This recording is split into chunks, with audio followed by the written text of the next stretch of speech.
Hello everybody, it's Abel here, and today we have an exclusive interview with Aaron Starr, so it's nice to have you here. Good to be here, thank you. So Aaron is a candidate for District 3 of Oxnard City Council, and so our first question to you is, what is your vision for Oxnard? Well, I want people to have a better life here. I want them to get their money's worth.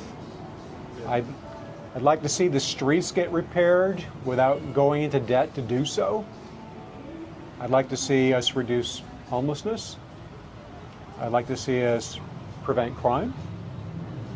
I'd like to see us lower housing costs, bring higher paying jobs into Oxnard, and reduce excessive taxes. That's basically the platform that I would be running under. That's amazing. I mean, we do have a lot of serious issues with homeless crisis in Oxnard, and our streets, we need better streets, especially in La Colonia area. Oh yeah. It's very damaged streets. And I talked to somebody this morning that said it cost $1 million to get a mile of street done, correct? I don't know if it costs that much, but I can tell you that the way the laws are written, they make it so that it's very expensive to do simple repairs and simple improvements, and that's unfortunate.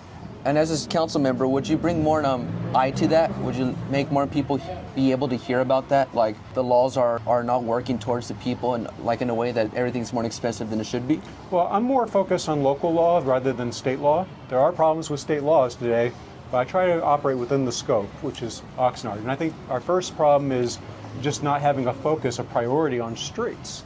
I mean, people might remember that I put Measure N on the ballot a few years ago to require that the city fix the streets to an engineering standard that even city staff says is the ideal level to make sure that your streets last as long as possible at the lowest cost. And we voters, we adopted that. And the city sued me to overturn that. They didn't want to have to spend the money to fix the streets. That's not where their priorities are. Even though the rest of the community, that's where their priorities are. So they sued, and it was just one of a number of times that the city has sued me for trying to get initiatives adopted on the ballot. They like to override the vote of the people quite often. Really? So could you tell us more about that? Which part? About the city suing you. Oh yeah, well the first time the city sued me was in 2016. I mean, I had never been the subject of a lawsuit before. I've never been inside a courtroom. And what started it was we had a big fight over a huge increase in utility rates that the city wanted to adopt. They wanted to increase utility rates by 60% for water, and wastewater, and solid waste. It was going to be an extra $750 per household per year. Outrageous. So I mounted a really big protest at City Hall, and we pushed them back. And they decided, okay, we're not going to increase the rates for water, we're not going to increase the rates for garbage collection, but we're still going to increase wastewater rates by 87%. And I told them that's unreasonable. So I had to write an initiative using Prop 218 rules to gather signatures to place the question on the ballot. And what the city did is, instead of giving me the paperwork, the legal required paperwork to start the process, they sued me. And basically, that's what started the whole process. And I had to countersue to get them to actually do the paperwork so I can get started. And they left me with only about 18 days to gather about 1,400 plus signatures. And in 16 days, we gathered over 4,000. Oh, wow. And that's how we got it on the ballot that year. And then the voters, by a 73% margin, voted Measure M back then to repeal the wastewater rate increase. Wow. So that's a really big deal, and I feel like that actually helps a lot with our area at District 3, because a lot of us live in near projects, and a lot of us don't have enough to afford basic needs, and some of us don't get paid as much. Some of us are practically living paycheck by paycheck. Oh yeah. It's just horrible what people are experiencing today with the cost of living, and the city just adds its burden onto it. We should be helping people, not harming them. I agree. What is your take on that? Like, what would you do to help out just the average person in Oxnard? Because a lot of them are, not most of them, but a lot of them are living paycheck by paycheck. So one of our big problems here is that housing costs have gone up quite a bit. And the reason for that is because this is an attractive area. And we got perfect weather here. And because people outside the city have even more expensive housing than we do, they're attracted to here. So we got people who have higher incomes from other cities. They're moving in, they're bidding up the rents, they're bidding up the housing prices, and it's putting the squeeze on people who live here, and it's forcing people to leave the city, sometimes leave the state in order to survive. And that's not acceptable. So we need to do two things at least to help solve this. Number one, we need to make it easier for homeowners to add a second story or extra bedrooms, so at least we can increase the rental supply a little bit, put some downward pressure on the rents. That's good for the short term, but I think what the long-term solution is we need to fix the broken permit system at City Hall. Now, I'm not saying that just to build a new house, which is still important, but it's also because there are major employers that would love to move here because we have a great workforce here. I mean, where I work at Haas Automation, we love our workers. We have some of the most productive, hardworking people you'll find anywhere, bar none. But companies can't come here because they can't get through the bureaucracy at City Hall. If I can make it easier for companies to come here to pay higher wages, I may not be able to bring down the price of a house or the price of rent, but if I can increase incomes, well, suddenly everything becomes more affordable. So I see the big problem in this city, it's an income problem, and it's caused by the city putting up barriers for businesses that want to come here and employ people. Yeah, and I agree with you, and I believe you work with money too, right? You work with finance? Yeah, a little bit, yeah. What are your qualifications? Well, I'm a certified public accountant, inactive status. I've been the controller for Haas Automation for the last 20 years. We're a $1 billion company. I'm the type of person that asks very logical questions. I've been told that on more than one occasion that I ask really good questions. And I think you need to be able to ask good questions at City Hall if you want to get the right answers. And one of the issues that I found with the current City Council is that they rarely ask questions. I mean, it's the strangest thing I have ever seen. I've seen other city councils where there's that sense of inquiry, where they're going to ask, staff, okay, why did you propose this? Why not this? Did you consider this factor? Can we get higher quality doing this other approach? Can we do it faster? Can we do it for less money? I don't see that type of question at City Council. And I want to bring those sorts of questions to the table. I'm really tired of having council members that just simply say, I move staff's recommendations. Okay, at that point you might as well be a potted plant. I mean, you have nothing to add. And that's the challenge I see with the council today. They don't really add anything. You might as well not even have a city council, just have the city manager run things and just go from there, because I'm sure he'd be happy with that. Yeah, and a lot of people say that city council is just speaking. It's not even doing anything. It's just a word. And what are your thoughts on that? Well, the city council is really a policy-making board, or it ought to be. I mean, the city council is not the one that actually does the day-to-day work. We hire a city manager and a city attorney who hire everybody else, and they implement. But the city council's positions, they have to create the policies and the ordinances and adopt the budgets in order to send their direction forward for the city. I agree. That's a very important for any local election. I think city council is probably one of the most important ones to elect, because they're the ones that are going to end up helping.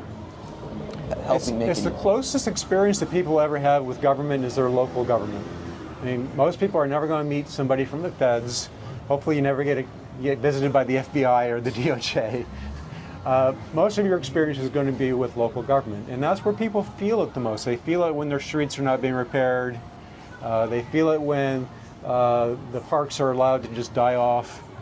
They see that firsthand. Sidewalks are horrible. The trees are uplifting the pavement everywhere. It's just real neglect, deferred maintenance. It's just really sad. I totally agree with you in that standpoint. And this is our next question. Okay. As one of the 7 council members, what would you do? What would you try to accomplish as a city council member? Well, you got to find out where you got some. You got to find out where you have some commonality. And the idea is that we're not all going to be clones of each other. We're going to bring different perspectives, hopefully, and I'm a firm believer that all of us together are smarter than any one of us alone. So if we ask enough questions, if we try to hear the perspectives of others, I'm really confident that we can come up with good proposals that will move the city forward. So, and I don't mind if that means that on occasion I'm going to be, odd man out, and it's a 6-1 vote. That's okay. But I think that there's going to be a lot more commonality than most people realize. Yeah, and I grew up in this going to this youth mentorship program where it says that we're all different. We all have our positives and our negatives. Some stuff we're good at, some stuff we're bad at. And I think that if we're good at one thing that somebody else is not good at, we could always bring it to the table and we could always make decisions together. And I feel like that's very important. If we have everybody the same, voting the same, nothing's going to get accomplished. It's just all the same person, a clone, like what you just said. And speaking of accomplishments, what is your biggest accomplishment? Well, I mean, politically speaking, I've gotten measures on the ballot. I've had successful litigation here where the city is violating the law, and I'm trying to get them to follow the law. So I've been very involved. I'm involved with the Gene Hawes Foundation. I'm on the board of advisors there. We give out millions of dollars every year. I just see myself as somebody who, loves Oxnard and the people that are here. And I think first having their interests in mind, that's paramount. And as long as you're reasonably intelligent and you can ask the right questions, I think you can make a lot of progress with that. That's an amazing answer. I mean, I've heard of you, but I've never really met you until this year, and you seem like a genuine person from all the times I've talked to you. Okay. And it's great knowing you. And one controversial thing that people have against you is one of them. Sure. So people say, why did you sue the city? Okay. I think the first question is, why did they sue me? Because that's what started it all. I'm not a litigious person, strangely, but I had to learn real fast. And when the city sued me, I found out through discovery that they were basically robbing the residents blind. I mean, they were basically charging this, constructed fee that they just made up out of thin air to basically siphon money out of people's pockets. And we asked them to stop. And by the way, with all my litigation that I've had over the years, it's always started, at least on my part, when I'm doing the suing. It doesn't work that way with the city. The city just sues me blindly, and they never tell me they're going to. They just do. In my case, I tell the city, okay, city, here's the problem. Here's where the law is being violated. You need to correct that. Here's even case law that supports my position. Let's make that change. And usually they'll tell me to, in effect, take a long walk on a short pier. So when they refuse to follow the law, I mean, your only option is to go to court. I mean, it's not like we can have duels at 12 paces with pistols. I mean, you got to resolve this in a court system. And that's what we do. So I would love there to be less litigation. I really don't enjoy it. It's costly for me personally. Timely as well. I'm sorry, what? Timely as well. Oh, it costs a lot of time. It costs me money personally. Lawyers are not cheap. I mean, I'm pretty good at negotiating with them. I'm much better at negotiating attorneys than the city is. I mean, the city claims they've spent $4 million on attorneys. I'm thinking, do you not know how to run a legal department that you have to spend $4 million on lawsuits involving me? I don't spend anywhere near that much. I mean, unless Kris Jenner, what was his name? Kris Jenner's husband? Shoot. Just came back to sue you. If that's possible, then that's probably what happened. And so one of my biggest questions that I've gotten, and this has happened so many times with people. They've been asking me to tell you this, and it's what is it? Lots of requests. Okay. Why don't you do interviews? We're doing one right now, aren't we? Yep. So we're actually doing an interview. We're right here recording this in person. Okay. So we're doing an interview. So whoever that concerns, it's being recorded. And how long have you been a resident of Oxnard for? I've been a resident in the county my entire life for 60 years. Started working in Haas Automation 20 years ago, and then decided over 13 years ago that I wanted to be closer to work. So I moved from Simi Valley to Oxnard and fell in love with this place. This is just an awesome place. The weather is perfect. The city government's not run real well, but the people here are amazing, friendly. When I go door to door, I talk to people. People invite me in to talk with them, and they offer you water, and they want you to sit down, and sometimes they want you to stay for dinner. It's just an amazing community. Yeah, and I don't think a lot of communities anymore around the state or just in general, they're not like that anymore. I feel like Oxnard has like a home welcoming vibe to it. Anybody who just moves in, you feel welcome in. Oh, when I was walking door to door in the Rose Park neighborhood, I mean, there were people, when I got to their door, they said, "Oh yeah, I heard from my neighbors that you were walking by." It's like everybody talks to each other there, and they're all protecting each other, and they were looking out for each other. And I just love that feeling. I never really had that in Simi Valley. It's just people were like in their own little silos. But here I know how that is. Here in Oxnard, everyone talks to each other on their street. They know each other, it seems. So Yeah. it's just, I think that as large as Oxnard is, it still has that small Mayberry type feeling, right? And as far as it's a small town. And so another thing I wanted to talk to you about is your campaign, because your campaign has been I've seen your signs everywhere, and could you tell us some more like how did you get people to vote for you in that sense? Well, I figure that if I want to do a good job as a council member, I'm going to need to meet people and find out what it is that they need. What do they want? What are their priorities? So I made it my mission to visit as many voters as possible, and I was walking every day starting July 5th through the end of September.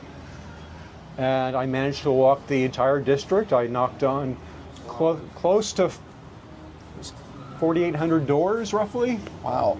I've roughly about 30%, a little more than 30%, I'm able to actually talk to, because not everybody opens their door, not everybody's home. Yes. But when I talk to people, people see that I'm a genuine person.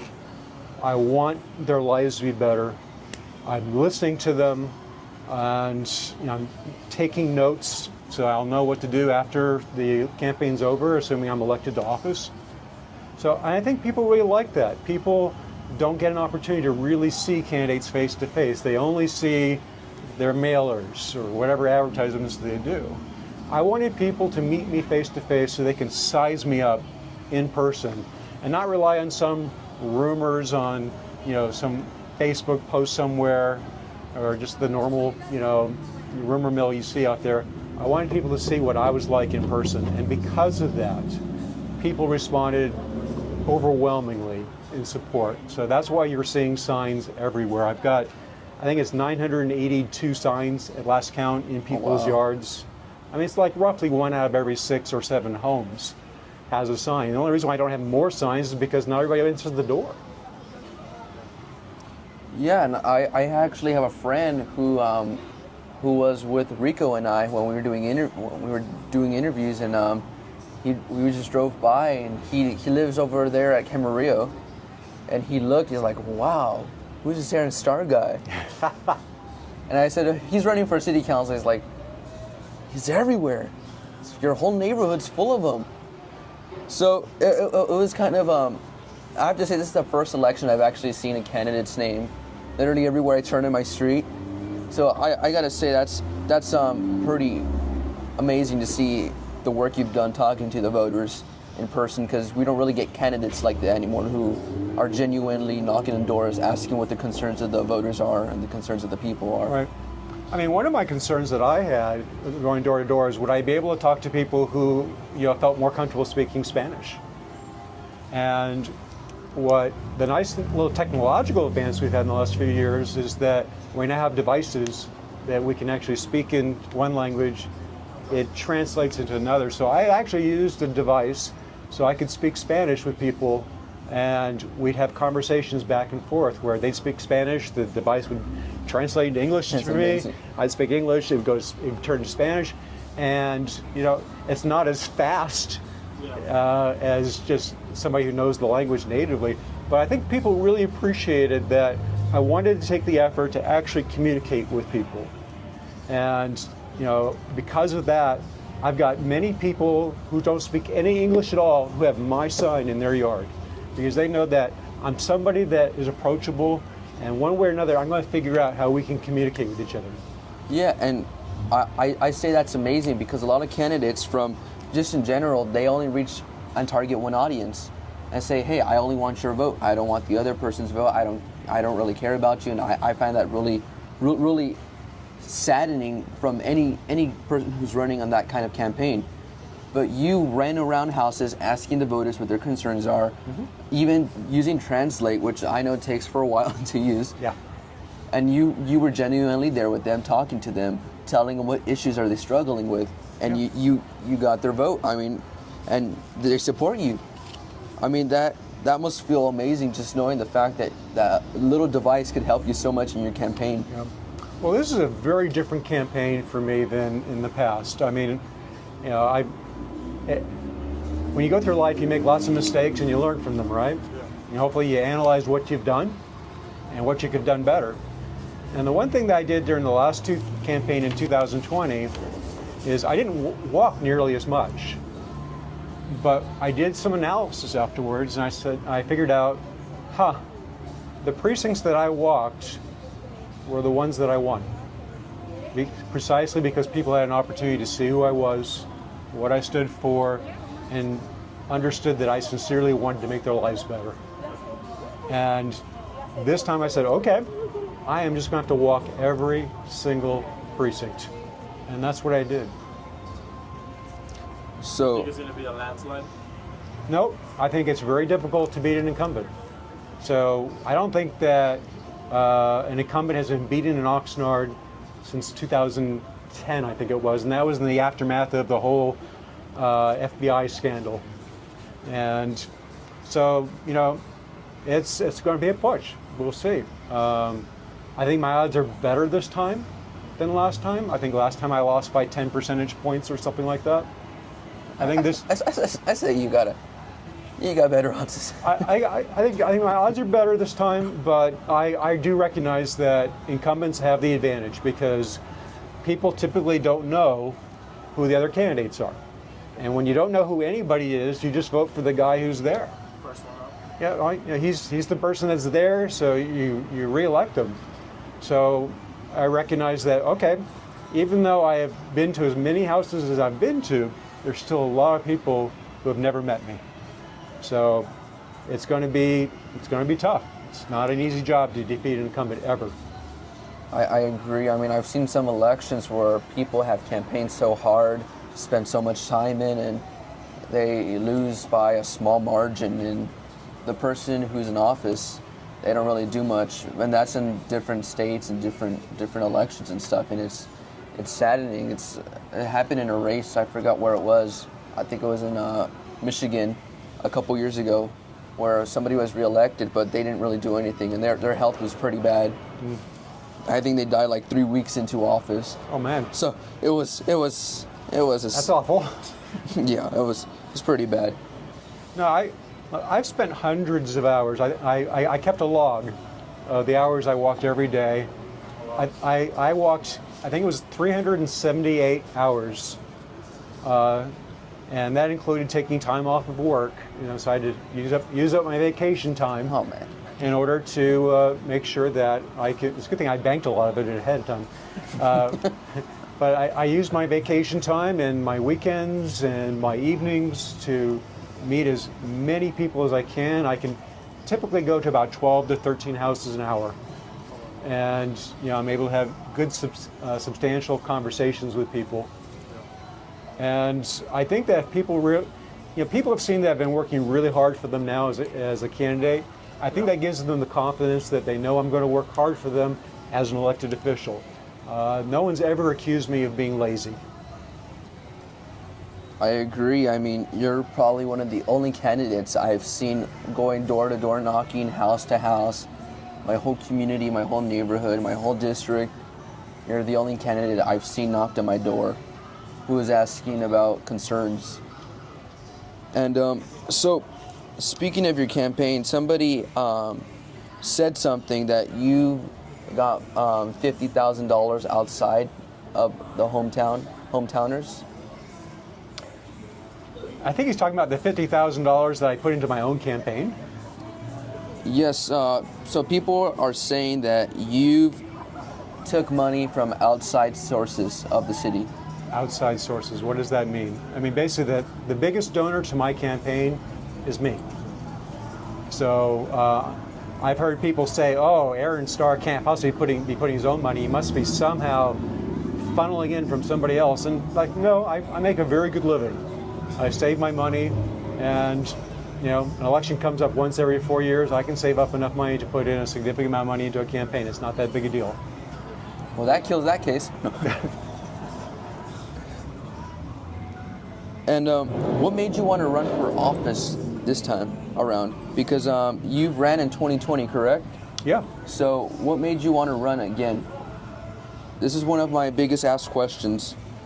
And I've seen a lot of support in my comments of the post of what questions should I ask Aaron Starr in the interview. And they ask, what made you want to run for office? Well, I want people's lives to be better. I think that people are suffering here in Oxnard needlessly. I think that we need to increase incomes. I think we need to make living here more affordable for people. And I just see a city that is so mismanaged. I compare what we do here versus how things operate in Simi Valley, where I grew up. I look at how this city performs for its residents versus, say, Camarillo. The quality of the roads, the quality of the infrastructure, much better elsewhere. And I don't buy for one moment the city manager's argument that, because those are newer cities, that's the reason why they got better infrastructure. I'm like, no, infrastructure doesn't last that long. Streets don't last typically longer than 20 years, maybe 25. All these cities are much older than 20 or 25 years old. So we're all kind of in the same boat here. But somehow this city is just horribly managed. And I think it could be managed better. And I think we need somebody with a business background who understands processes, who understands how to get more out of from less. I mean, that's what my company does every single day. We try to figure out, how do we serve the customer at the least possible cost? How do we become more efficient? And this city needs to become more efficient so it can deliver the services that people are paying for. Because right now what the city does is they don't try to become more efficient. When they just simply say, oh, we've got a problem, we don't have enough money. Well, we're not going to figure out how to spend it better, we're just going to tax people more. And so it's just, these are real human beings that are having to pay these bills. Yeah. They can't afford that. So there's just no compassion at all that I can see at City Hall. It's all about what's in it for them. And we've got to fix that. And I agree with you with that. I mean, I believe that you brought something into the table with City Council too as well, about $92 an hour. That sounds familiar. Street sweepers. Oh, what a horrible scandal. So you were talking about this before. For street sweepers, yeah, that's what the Ventura County Taxpayers Association analysis showed. And what's really sad about that is it's a little complex, but it all started because the City Council was told that a state law was adopted requiring that prevailing wages be paid to street sweepers. And it turned out that that wasn't true. State law. So that state law actually was never adopted. So what happened is that there was one city up in Northern California. I think it was Elk Grove. And they sought an opinion from the Department of Industrial Relations for whether street sweepers had to be paid prevailing wages. And the Department of Industrial Relations said, yes, you do. Well, once you seek an opinion from the Department of Industrial Relations, you're bound by it. So that city was bound to pay street sweepers prevailing wages through whatever contractors they paid for through. The city manager, rather than saying, we made an error, because I've never heard him ever say, oh, we make mistakes. He's just one of the most arrogant people I've ever come across. Rather than saying, we've made a mistake, we'll correct it, what does he do? He seeks an opinion out from the Department of Industrial Relations, knowing perfectly well that they're going to tell him, oh yeah, street sweepers need to be paid prevailing wages. So our own city manager sabotaged the taxpayers into having to pay a much higher rate for street sweepers than any city pays. And what does that mean? That means that that's less money available to do the simple things in life that people want here. People want to have more police officers. People want to have their streets taken care of. People want to have their infrastructure taken care of. And yet what are we doing? We're paying $92 an hour for a street sweeper, which we didn't have to do, and now we have to do because the city manager basically sabotaged us just so that he wouldn't look bad. That's a firing offense if I've ever heard of one. That's sickening. I mean, especially us being citizens of Oxnard. I mean, that's something that we shouldn't have paid that much for. Yeah, I mean, the street sweepers are not even like part of the city. Oh, they're not even necessary from here. Yeah. I mean, basically, you've got some outside company that is contracted out for street sweeping. You know how the way other cities handle it here is they contract out the garbage collection, and the garbage collection companies throw in the street sweeping for free as part of the deal. Here, we pay for both garbage and street sweeping, and now we're paying for street sweeping at $200,000 per year per person.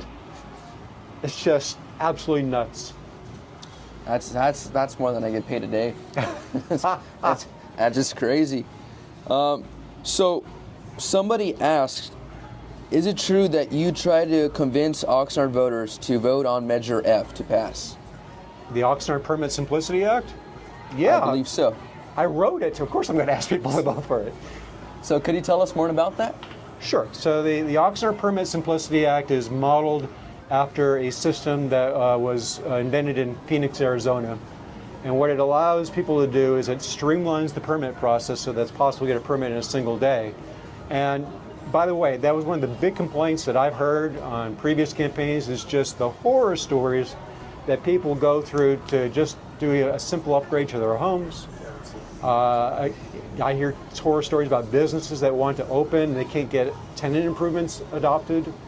So the voters ended up adopting Measure F, the Oxnard Permit Simplicity Act. And I thought, okay, I think that my assumption, and my assumption was wrong, was that the city would in good faith implement it. And they didn't and wouldn't. And I remember there was one time that,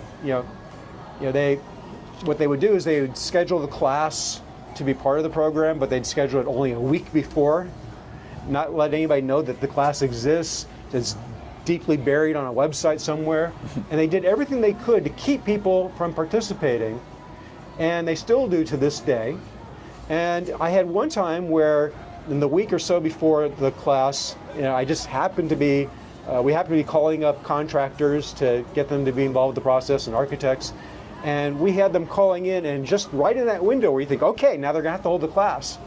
So what the building department told these applicants was, oh, you're not eligible to take the class until you've taken the class. In other words, the class was the prerequisite for the class. I've got emails to this effect.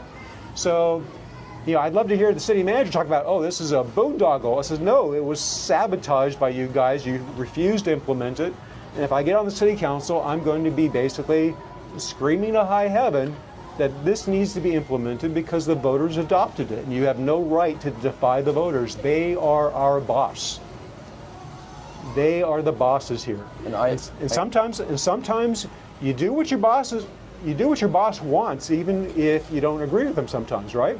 I'm sure there's going to be times where I'm going to disagree with my boss, but I do what the boss wants because that person is the boss. In this case, the voters are the boss. And this city council will sue to overturn their boss. And that's just not acceptable. Yeah. And I agree with you with that, because a lot of people don't know that we elect city council. In a sense, like, okay, yeah, we got to do what they say. No, you don't work for them. They work for you. You Right. elect them to their positions.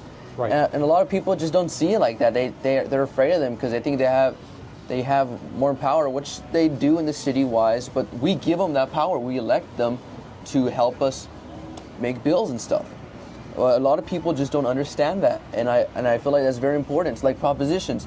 People don't know a lot of people do not know what propositions are. They just scribble in meeny, meeny, miny, mo. It's just, it's saddening that I feel like Oxnard we need to make our residents more aware of what propositions and what city officials, elected officials, do for us.